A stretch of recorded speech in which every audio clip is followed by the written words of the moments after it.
first half of the 20th century was an absolute disaster in human affairs, a cataclysm. We had the First World War, the Great Depression, the Second World War, and the rise of the communist nations. And each one of these forces split the world, tore the world apart, divided the world. And they threw up walls, political walls, trade walls, transportation walls, communication walls, iron curtains, which divided peoples and nations. It was only in the second half of the 20th century that we slowly began to pull ourselves out of this abyss. Trade walls began to come tumbling down. Here is some data on tariffs, starting at 40%, coming down to less than 5%. We globalized the world. And what does that mean? It means that we extended cooperation across national boundaries. We made the world more cooperative. Transportation walls came tumbling down. You know, in 1950, the typical ship carried 5,000 to 10,000 tons worth of goods. Today, a container ship can carry 150,000 tons. It can be manned with a smaller crew and unloaded faster than ever before. Communication walls, I don't have to tell you, the internet, have come tumbling down. And of course, the Iron Curtains, political walls, have come tumbling down. Now, all of this has been tremendous for the world. Trade has increased. Here's just a little bit of data. In 1990, exports from China to the United States, $15 billion. By 2007, over $300 billion. And perhaps most remarkably, at the beginning of the 21st century, really for the first time in modern history, growth extended to almost all parts of the world. So China, I've already mentioned, beginning around 1978, around the time of the death of Mao, growth 10% a year, year after year after year. Absolutely incredible. Never before in human history have so many people been raised out of such great poverty as happened in China. China is the world's greatest anti-poverty program over the last 3 decades. India, starting a little bit later, but in 1990, beginning tremendous growth. Incomes at that time, less than $1,000 per year. And over the next 18 years have almost tripled. Growth of 6% a year. Absolutely incredible. Now, Africa, sub-Saharan Africa. Sub-Saharan Africa has been the area of the world most resistant to growth. And we can see the tragedy of Africa in the first few bars here. Growth was negative. People were actually getting poorer than their parents, and sometimes even poorer than their grandparents had been. But at the end of the 20th century, the beginning of the 21st century, we saw growth in Africa. And I think, as you'll see, there's reasons for optimism, because I believe that the best is yet to come. Now, why? On the cutting edge today, it's new ideas which are driving growth. And by that I mean it's products for which the research and development costs are really high and the manufacturing costs are low. More than ever before, it is these types of ideas which are driving growth on the cutting edge. Now, ideas have this amazing property. Thomas Jefferson, I think, really expressed this quite well. He said, "He who receives an idea from me receives instruction himself without lessening mine, as he who lights his candle at mine receives light without darkening me." Or to put it slightly differently, one apple feeds one man, but an idea can feed the world. Now, this is not new. This is practically not new to TEDsters. This is practically the motto of TED. But what is new is that the greater function of ideas is going to drive growth and is even more than ever before. This provides a reason why trade and globalization are even more important, more powerful than ever before, and are going to increase growth more than ever before. And to explain why this is so, I have a question. Suppose that there are 2 diseases. One of them is rare, the other one is common, but if they're not treated, they're equally severe. If you had to choose, which would you rather have, the common disease or the rare disease? Common. The common. I think that's absolutely right. And why? Because there are more drugs to treat common diseases than there are to treat rare diseases. And the reason for this is incentives. It costs about the same to produce a new drug, whether that drug treats 1,000 people, 100,000 people, or 1 million people. But the revenues are much greater if the drug treats 1 million people. So the incentives are much larger to produce drugs which treat more people. To put this differently, larger markets save lives. In this case, misery truly does love company. Now, think about the following. If China and India were as rich as the United States is today, the market for cancer drugs would be 8 times larger than it is now. Now, we are not there yet, but it is happening. And as other countries become richer, the demand for these pharmaceuticals is going to increase tremendously, and that means an increased incentive to do research and development, which benefits everyone in the world. Larger markets increase the incentive to produce all kinds of ideas, whether it's software, whether it's a computer chip, whether it's a new design. For the Hollywood people in the audience, this even explains why action movies have larger budgets than comedies. It's because action movies translate easier into other languages and other cultures. So the market for those movies is larger, people are willing to invest more, and the budgets are larger. All right. Well, if larger markets increase the incentive to produce new ideas, how do we maximize that incentive? It's by having one world market, by globalizing the world. And the way I like to put this is one idea. Ideas are meant to be shared. So one idea can serve one world, one market. One idea, one world, one market.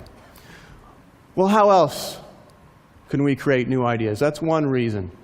Globalize, trade. How else can we create new ideas? Well, more idea creators.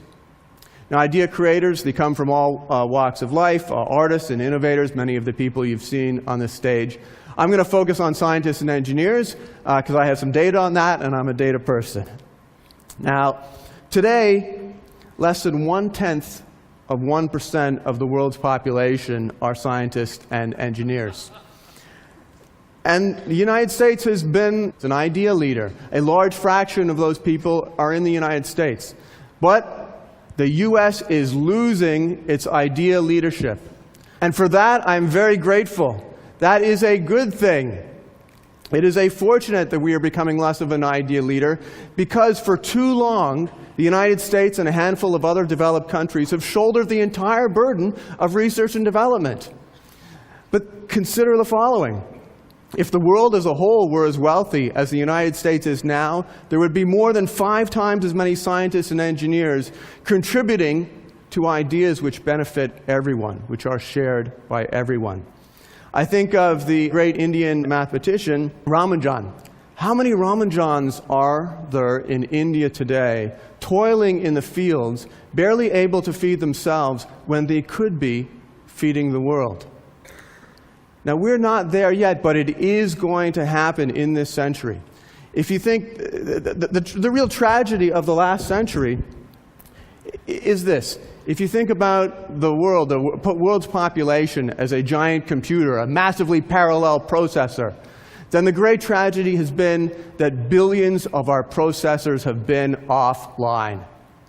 But in this century, China is coming online. India is coming online. Africa is coming online. We will see an Einstein in Africa in this century. Here's just some data. This is China. 1996, less than 1 million new university students in China per year. 2006, over 5 million. Now think what this means. This means we all benefit when another country gets rich. We should not fear other countries becoming wealthy. That is something that we should embrace. A wealthy China, a wealthy India, a wealthy Africa. I mean, a greater demand for ideas, those larger markets I was talking about earlier, and a greater supply of ideas for the world. Now you can see some of the reasons why I'm optimistic. Globalization is increasing the demand for ideas, the incentive to create new ideas, and investments in education are increasing the supply of new ideas. In fact, if you look at world history, you can see some reasons for optimism. From about the beginnings of humanity to 1500, zero economic growth, nothing. 1500 to 1800, maybe a little bit of economic growth, but less in a century than you expect to see in a year today. 1900s, maybe 1%. 20th century, a little bit over 2%. 21st century could easily be 3.3, even higher percent. Even at that rate, by 2100, average GDP per capita in the world will be $200,000. That's not US GDP per capita, which will be over $1 million, but world GDP per capita, $200,000. That's not that far. Some of us, we won't make it, but some of our grandchildren probably will. And I should say, I think this is a rather modest prediction. In Kurzweilian terms, this is gloomy. You know, in Kurzweilian terms, I'm like the Eeyore of economic growth. Okay? All right, what about problems? What about a Great Depression? Well, let's take a look. Let's take a look at the Great Depression. Here is GDP per capita from 1900 to 1929. Now let's imagine that you were an economist in 1929 trying to forecast future growth for the United States, not knowing that the economy was about to go off a cliff, not knowing that we were about to enter the greatest economic disaster, certainly in the 20th century. What would you have predicted not knowing this? If you'd have based your prediction, your forecast on 1900 to 1929, you'd have predicted something like this. If you'd been a little bit more optimistic, say based upon the roaring 20s, you'd have said this. So what actually happened? We went off a cliff, but we recovered. And in fact, in the second half of the 20th century, growth was even higher than anything you would have predicted based upon the first half of the 20th century. So growth can wash away even what appears to be a Great Depression. All right, what else? Oil. This was a big topic when I was writing up my notes. You know, oil was $140 per barrel. Okay, and so people were asking a question. They were saying, you know, is China drinking our milkshake? Right? And there is some truth. There is some truth to this in the sense that, you know, we have something of a finite resource, and increased growth is going to push up demand for that. But I think I don't have to tell this audience that a higher price of oil is not necessarily a bad thing. Moreover, as everyone knows, look, it's energy, not oil, which counts. And higher oil prices mean a greater incentive to invest in energy R&D.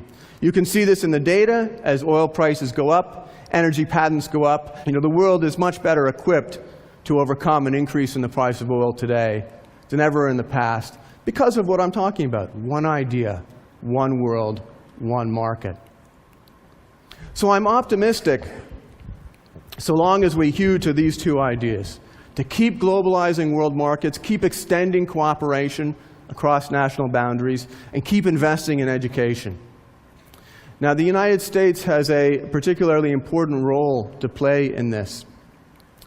To keep our education system globalized, to keep our education system open to students from all over the world. Because our education system is the candle that other students come to light their own candles. Now remember here what Jefferson said. Jefferson said when they come and light our candles and light their candles at ours, they gain light and we are not darkened. But Jefferson wasn't quite right, was he? Because the truth is, when they light their candles at ours, there's twice as much light available for everyone. So, my view is be optimistic, spread the ideas, spread the light. Thank you.